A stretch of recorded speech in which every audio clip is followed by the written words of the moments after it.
नमस्कार दोस्तों, आइए जानते हैं दिल्ली की आज की फटाफट बड़ी खबरें।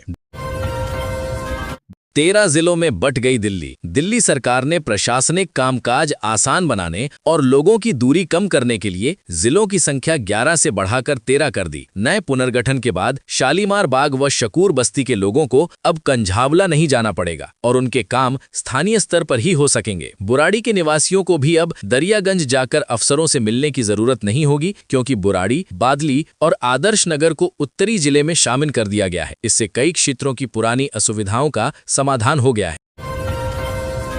इंडिगो मुआवजे में 10,000 रुपए का ट्रैवल वाउचर देगी। 3 से 5 दिसंबर के बीच कैंसिल हुई फ्लाइटों से ज्यादा परेशान हुए यात्रियों को इंडिगो 10,000 रुपए का ट्रैवल वाउचर देगी, जो अगले 12 महीनों तक किसी भी फ्लाइट की बुकिंग में इस्तेमाल किया जा सकेगा। ये राशि कैंसिलेशन पर मिलने वाले 5-10 हजार रुपए के रिफंड से अलग होगी। कंपनी ने ये स्पष्ट नहीं किया कि ज्यादा परेशान किसे माना जाएगा। इस बीच सीईओ पीटर एल्बर्स डीजीसीए के सामने पेश हुए, जहां ऑपरेशंस, रिफंड और मुआवजे पर सवाल जवाब हुए। दिल्ली की टूटी व प्रदूषण फैलाती सड़कों पर सीएम रेखा गुप्ता सक्रिय। दिल्ली में धूल और टूटी सड़कों से बढ़ते प्रदूषण को लेकर मुख्यमंत्री रेखा गुप्ता ने विभागों की संयुक्त बैठक ली। पीडब्ल्यूडी, एमसीडी, एनडीएमसी, डीडीए, जल बोर्ड और ट्रैफिक पुलिस सहित विशेषज्ञ संस्थानों ने इसमें हिस्सा लिया। सीएम ने अधिकारियों से कहा कि सरकार बहाने नहीं, परिणाम चाहती है और फंड की कोई कमी नहीं है। बैठक में सड़कों के पुनर्विकास के लिए एक एकीकृत गुणवत्ता मानक तय करने पर जोर दिया गया, ताकि प्रदूषण और सड़क संबंधी दिक्कतों का स्थायी समाधान किया जा सके।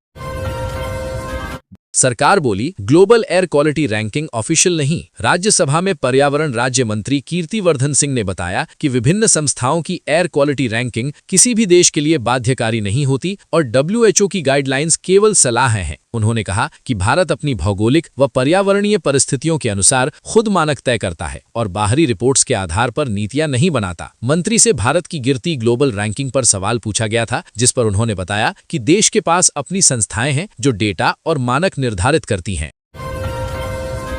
राहुल गांधी की कांग्रेस सांसदों के साथ बैठक, थरूर अनुपस्थित। लोकसभा में विपक्ष के नेता राहुल गांधी ने कांग्रेस सांसदों की बैठक कर शीतकालीन सत्र में उनके प्रदर्शन की समीक्षा की। बैठक में दिवंगत शिवराज पाटिल के लिए शोक प्रस्ताव भी पारित हुआ। सभी प्रमुख नेता शामिल हुए, लेकिन शशि थरूर अनुपस्थित रहे। इससे पहले 30 नवंबर की रणनीतिक बैठक में भी वे नहीं आए थे। इस सत्र में 10 नए बिल पेश होने हैं, जिनमें सबसे महत्वपूर्ण एटॉमिक एनर्जी बिल है, जो निजी भारतीय और विदेशी कंपनियों को न्यूक्लियर प्लांट लगाने की अनुमति देने का प्रस्ताव करता है।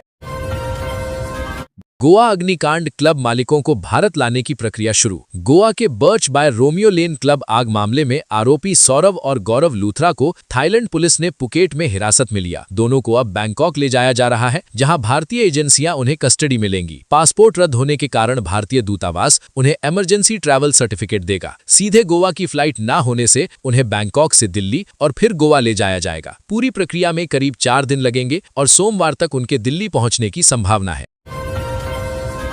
शाहदरा में दूध व्यवसायी पर फायरिंग। पूर्वी दिल्ली के शाहदरा थाना क्षेत्र के बलबीर नगर में अज्ञात बदमाशों ने दूध व्यवसायी बिल्ला राठौर पर ताबड़तोड़ फायरिंग की, जिसमें उन्हें 3 गोलियां लगीं। उन्हें गंभीर हालत में जीटीबी अस्पताल में भर्ती कराया गया है और उनकी स्थिति नाजुक बताई जा रही है। पुलिस ने हत्या के प्रयास समेत अन्य धाराओं में केस दर्ज कर जांच शुरू की है। इलाके में दहशत का माहौल है और पुलिस हमलावरों की तलाश में पिछले घटनाक्रम और विवादों की भी जांच कर रही है। दिल्ली ब्लास्ट के बाद सुरक्षा बढ़ी, पर मुआवजे का इंतजार जारी। लाल किला ब्लास्ट को 1 महीना हो चुका है और घटनास्थल से लेकर चांदनी चौक व आसपास के इलाकों में कड़ी सुरक्षा बनी हुई है। हालांकि कई बार ब्लास्ट साइट पर अव्यवस्था भी देखी गई। पीड़ित परिवार अब भी मुआवजे का इंतजार कर रहे हैं, जबकि सरकार ने 2 से 10 लाख रुपए की सहायता की घोषणा की थी। राजस्व विभाग के एक अधिकारी के अनुसार 13 पीड़ितों की वेरिफिकेशन पूरी हो चुकी है और उनके मुआवजे को मंजूरी दे दी गई है, पर राशि अभी तक जारी नहीं हो सकी है। जेल से बाहर आएंगे उमर खालिद। 2020 दिल्ली दंगों के आरोपी उमर खालिद को ट्रायल कोर्ट ने 2 सप्ताह की अंतरिम जमानत दी है। वे 16 से 29 दिसंबर तक अपनी बहन की शादी में शामिल होने के लिए जेल से बाहर रह सकेंगे। अतिरिक्त सत्र न्यायाधीश समीर बाजपेयी ने 20,000 रुपए के निजी मुचलके और 2 जमानती जमा करने की शर्त पर जमानत मंजूर की। खालिद 2020 से लगातार जेल में बंद हैं और लंबे समय बाद उन्हें पारिवारिक कारणों के चलते राहत मिली है। अदालत ने कहा कि शादी सगी बहन की होने के कारण आवेदन स्वीकार किया गया। मोदी के घर पर डिनर पर पहुंचे एनडीए सांसद। प्रधानमंत्री नरेंद्र मोदी ने गुरुवार शाम अपने आवास पर एनडीए सांसदों के लिए विशेष डिनर आयोजित किया। सांसद 20-25 के समूहों में बसों से पहुंचे और करीब 2 घंटे तक कार्यक्रम चला। पीएम ने बताया कि एनडीए सुशासन और राष्ट्रीय विकास की साझा प्रतिबद्धता को दर्शाता है। डिनर में अमित शाह, राजनाथ सिंह, नितिन गडकरी और जेपी नड्डा भी मौजूद रहे। ये डिनर पिछली बार बाढ़ के कारण स्थगित किया गया था। भाजपा नेता अनुराग ठाकुर ने कहा कि अब बंगाल जीत के बाद भी डिनर होगा। दिल्ली में पुरानी सोसाइटियों का जल्द होगा विकास। दिल्ली की पुरानी और जर्जर ग्रुप हाउसिंग सोसाइटियों की स्थिति सुधारने के लिए डीडीए नई रीडेवलपमेंट पॉलिसी तैयार कर रहा है। कई सोसाइटियों में लिफ्ट, फायर सेफ्टी, पार्किंग और भूकंप सुरक्षा मानकों की भारी कमी है। डीडीए ने आरडब्ल्यूए, डेवलपर्स, पीएसयू और अन्य स्टेक होल्डरों से चर्चा कर सुझाव लिए। लोगों ने कहा कि रीडेवलपमेंट के दौरान निवासियों पर आर्थिक बोझ नहीं पड़ना चाहिए। विशेषज्ञों ने एफएआर बढ़ाने के साथ parking, fire system, renewable energy, water recycling और भूकंपरोधी निर्माण अनिवार्य करने की मांग की। गाजियाबाद 26 बीघा में बनी अवैध कॉलोनियां जमीन दोस्त। मोदी नगर में अवैध कॉलोनी विकसित करने वालों पर जीडीए ने बड़ी कार्रवाई की। गुरुवार को 26 बीघा इलाके में बनाई जा रही अवैध कॉलोनियों को जेसीबी से ध्वस्त किया गया। विसोखर गांव में 12,000 वर्ग मीटर और अबूपुर रोड पर 10 बीघा में बिना अनुमति कॉलोनियां विकसित की जा रही थीं। सादाबाद जखेवा में भी 4,000 वर्ग मीटर में अवैध प्लॉटिंग पकड़ी गई। इन कॉलोनियों में सड़क, बाउंड्री वॉल और साइट ऑफिस तक बना दिए गए थे। किसी अप्रिय स्थिति से बचने के लिए पुलिस बल तैनात रहा।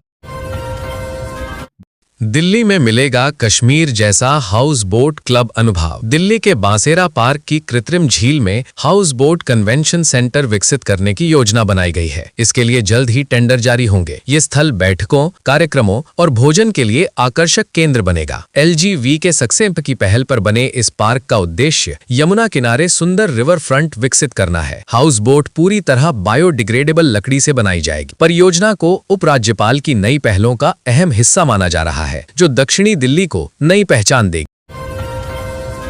दिल्ली मुंबई एक्सप्रेस वे पर भीषण हादसा। शुक्रवार सुबह 5 बजे दिल्ली मुंबई एक्सप्रेस वे पर गुजर नंगला गांव के पास एक डंपर पुल की रेलिंग तोड़कर नीचे गिर गया। गिरते ही डंपर 2 हिस्सों में टूट गया और उसमें आग लग गई। हादसे में ड्राइवर और क्लीनर दोनों की मौत हो गई। स्थानीय लोग ड्राइवर को घायल अवस्था में बाहर निकालकर अस्पताल ले गए, लेकिन वो बच ना सका। क्लीनर जलकर मर गया। हादसे का कारण ड्राइवर को नींद आना बताया जा रहा है। आग कई घंटे तक लगी रही और दमकल देर से पहुंची।